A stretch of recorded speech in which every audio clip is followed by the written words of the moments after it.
Түркістан қаласында болған алапат өртке тура 1 жыл болды. Өткен жылы күзде шаһардағы қонақ үйлердің бірінен өрт шығып, газ цистернасы жарылған болатын. Апат кезінде 4 өрт сөндіруші жараланды. Бірақ олар соған қарамастан қонақ үйден 50 адамды аман алып шықты. Биыл еліміздегі азаматтық қорғау органының құрылғанына 25 жыл. Осыған орай тілшіміз Жандос Жұмабек ерлік көрсеткен өрт сөндірушілермен кездесіп, олардың бір күндік жұмысымен танысты. Былтырғы өрт кезінде қолмен бетін күйік шалғанына қарамастан қонақ үйдегі адамдарға көмектесуге асыққан құтқарушылардың бірі болған 28 жасар жігіт 4 жылдан бері Түркістан қаласындағы мамандандырылған өрт сөндіру бөлімінде аға өрт сөндіруші болып қызмет істейді. Дабыл белгісі соғылғаннан кейін 1 минут ішінде өрт сөндірушілер арнайы киімдерін киіп жолға шығуы тиіс. Қала ішінде болса, өрт ошағы тіркелген мекенжайға 5-7 минутта жетуге міндетті. Бұл өрт сөндірушілер үшін жазылмаған заң. Қауіп-қатерге толы болса да, Бағлан өз мамандығын жақсы көреді. Бірақ бір ажалдан аман қалған өткен жылғы өрт оқиғасын әлі күнге дейін ұмытқан емес. Жарылғаннан кейінгі ары қарай есімде жоқ. Шамамен 1 минут 2 минуттай естен таңдым. Сол жердегі әріптестерім келіп, мені қауіпсіз жерге шығарып, есімді жинадым. Қорқыныш болды әрине. Бірақ оған қарамастан менің әріптестеріме ризамын. Әріптестерім әртүрлі дене жарақатын алса да, іштегі 50 адамды құтқарып, ішінен 8 жасар бір қызды құтқарып, қауіпсіз жерге шығарды. Қонақ үйдегі сол жарылыс кезінде денесі қатты күйіп, 1 ай ауруханада жатқан өрт сөндірушінің бірі Құралбек Жұмабаев. Азаматтық қорғау майоры қауіп-қатерге толы болса да өз жұмысына жауапкершілікпен қарайды. Жастарға ақыл кеңес айтып, ұқыптылыққа үйретеді.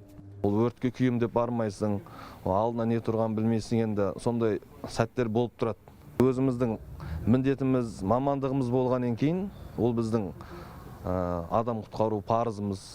Ерлік ескерусіз қалмайды. Мемлекет басшысы Қасым-Жомарт Тоқаевтың жарлығымен жарылыстан зардап шеккен өрт сөндірушілер Бақдәулет Әлімқұлов, Құралбек Жұмабаев, Рүстем Сайдахметов және Бағлан Убайдилаев ерлік үшін медальмен марапатталды.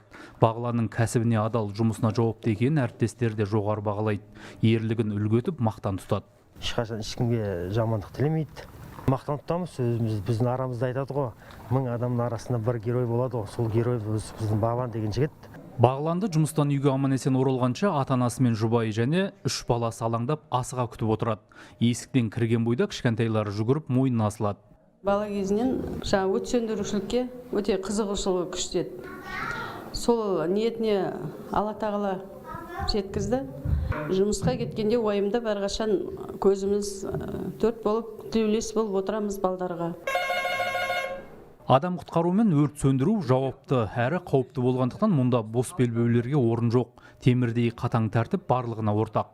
Күнде өлім мен өмірдің арасында арпалысып жүрген қызметкерлеріміздің, онымен қатар оларға бекітілген құрал саймандарымыз сақадай сай болу керек және жоғары деңгейде дайын болуын қажет етеді.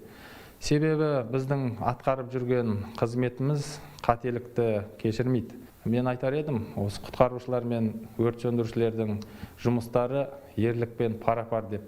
Биылғы жыл өрт сөндірушілер үшін оңай болған жоқ. Табиғи апаттарды айтпағанда жыл басынан бері облыс орталығының өзінде 371 өрт оқиғасы тіркелген. Қуантарлығы төтенше жағдай кезінде бірде-бір құтқарушы зардап шекпепті. Айта кетейік, биыл еліміздегі азаматтық қорғау органының құрылғанына 25 жыл, ал 19 қазан құтқарушылар күні. Жандос Жұмабек, Ерболат Әбіш, Хабар 24, Түркістан облысы.